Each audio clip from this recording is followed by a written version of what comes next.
Hey guys, what is up? Tonight I'm actually going to be adjusting the level of my headlights. One thing that a lot of people don't realize, when you lower a car, you're actually lowering the cutoff of your headlights. If you lower a car, the cutoff is going to go lower as well. So you kind of want to adjust based on how much lower the car went. I've adjusted my car since I've lowered it, which was about 3 years ago, but I noticed it was the cutoff was a little bit too low. So instead of just doing it real quick, I mean, it's very simple to do, but instead of just doing it myself in the garage, I figured I would show you guys how to do it because A, many people don't know where it's located on the headlights, and B, not many people know how to do it. It's pretty simple to do, as I said, but I'll kind of go over just how I align headlights. One thing I should say is I did adjust them last night, just quickly, and on my way home from work today, I noticed they were just a little bit too high.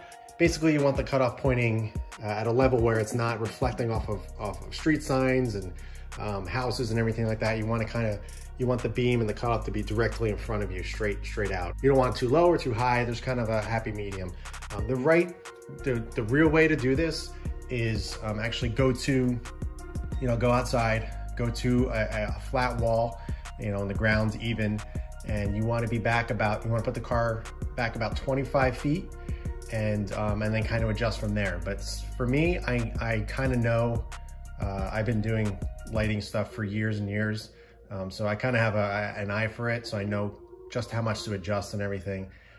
But this is just a simple way for me to do it quickly in the garage. Right now it's raining out, so I can't go out and adjust them. So I'm just gonna do it quickly in the garage. But using a garage door or something like this on a flat surface definitely is better than nothing. So I'm gonna prop open the hood, show you exactly where the adjustment knobs are on the headlights, and then we'll go from there. Okay, so we got the hood open.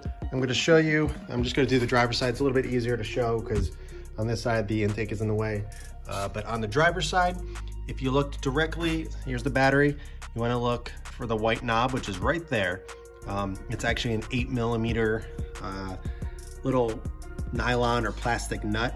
It's like a little wheel. You can it's hard to get it focused to, let's see if I can, yeah, you can see the little notches on the wheel. You can either use, I'll show you the two different tools that you can use to do this, but I prefer a specific tool, and I'll show you in a second which one that is. But just kind of showing, there's the battery, there's the headlight, and you want to look directly behind the battery. That little white knob is what you want to use to adjust. I believe, I'll show you, I forget which way is up, which way is down. I always somehow forget, but you can simply figure it out just by adjusting it quickly, and you'll know which way. On the passenger side is in the same position. Just, it's a little bit harder to get to because the air snorkel is in the way. You can remove that easily, but since I have all this, it's a little bit harder for me to remove since I have the cob intake and the parent shroud and stuff. But I managed to get my hands back there. There's enough space here to get the tool in my hand in there. But there's the little knob that I'm talking about, and I'll show you the tools to get this job done.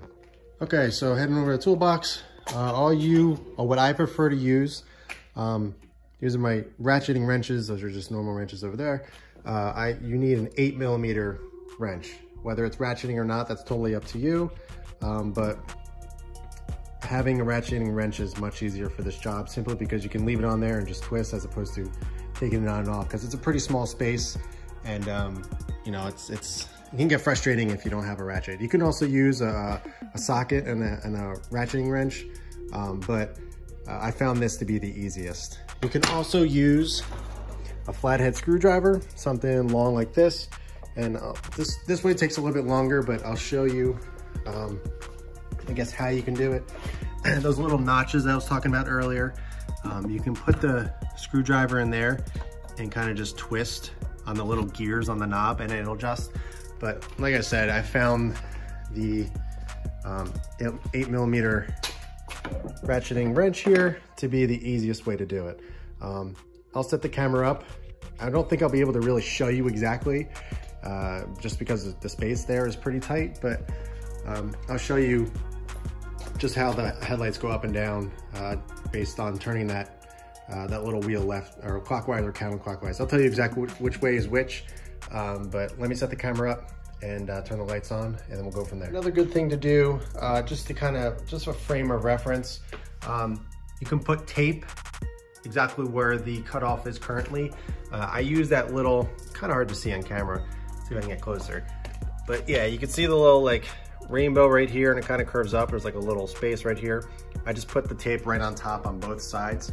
That way I have a frame of reference of exactly where the cutoff is currently. So when I am lowering it, I can measure down just to see how much I actually did move the cutoff down. It's very helpful because once you start adjusting it, it can get a little confusing of where it was. So it's better to kind of mark where you're starting and have a good starting point so you can adjust from there. All right, so got my 8mm wrench. All I'm gonna do is put the ratcheting side on the actual little nut, the little nylon nut, with one, and then just kind of hold it there with my other. So now I'm moving it down. I'm turning it, let's see, I'm turning it counterclockwise to go down and clockwise to go up. So I'm gonna probably move it down maybe like a ½ an inch or so. So right about there. I'll show you up close just how much I moved it down once I get a good level. This side's a little bit harder, sorry for putting it in the way, but there's not much room on this side. Okay, so after a few turns, a few movements of the wrench, I'm down about a ½ an inch. So I'll try to do this here. I went down about a ½ an inch. There you go. On both sides, do it on this, about a ½ an inch. On this side as well. Sorry, it's kind of hard to get. That's actually a pretty significant change in the long run when it's actually projecting out, you know, down the road. It may not seem like much here, but you know, I will go test it out. Not right now, obviously, because it's raining, but I noticed, like I said, on the way home tonight from work, it was a little bit too high, so I kind of want to just fine tune it a little bit and aim them down a little bit. I don't want to blind any drivers or anything. I actually didn't get any anybody flashing their high beams at me. So to me, that was telling me that it was already at a decent level, but I wanted them to, you don't want them projecting up. You don't want the cut up facing up. You want it right in front of you so you can actually see the cutoff and the color and everything. So that's right where you want it.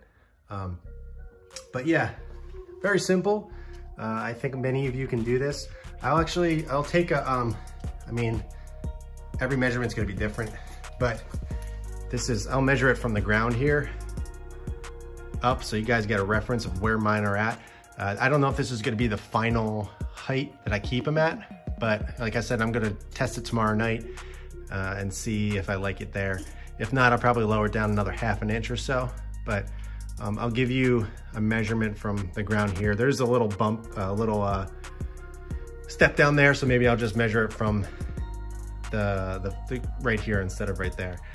Just so you guys get an idea. I mean, this is not exact measurements. Like I said, the best way to actually do this is go to a wall, have the car 25 feet back, and then make your adjustments there, because it may look perfect here, but when you go out and drive, it may be shooting up in the sky, and you don't want that. So let me get the ground to the top of the head beam measurement, just so you guys get an idea, and then we'll wrap this video up. I don't know if you guys can tell, this is kind of hard because there's a space in the garage floor, but it's about 26, let's see, it's about 26 3/4, or what is it? 26 and about 1/4 off the ground, off the where the car is sitting. So that's roughly where I am. I think I remember, I used to do retrofits and everything. So I used to be a lot more knowledgeable. I used to, you know, really be in tune with it, as opposed to now where it's just, you know, it's been many years since I've really done anything like that. But from what I remember, I think it's about 25 or 26 inches off the ground when you're 25 feet back. So I'm kind of right there. But I am pretty close to the wall, so it is going to be a little bit different. But like I said, I'm going to fine tune it a little bit more if I need to. For now, that's where I'm going to keep it. I may adjust it down another ½ an inch or so tomorrow, depending on you know, the testing tomorrow night. But yeah, that's it for the video. I appreciate you guys checking it out. I was gonna do it anyway. I figure I might as well show you just in case anybody was interested. So, you know, keep in mind, if you do lower the car, you do have to re-aim the headlights. You have to aim them up a little bit, because you are lower. You wanna make sure that cutoff is right, right where your eyes need to be, and make sure your eyes more comfortable and you can see things better and everything. So that is something that I feel like many people overlook when they lower the cars. So make sure you do it. If you guys have any questions, be sure to ask them below. I'll be happy to answer. But yeah, that's the video. Be sure to like and subscribe, and I'll check you guys in the next one.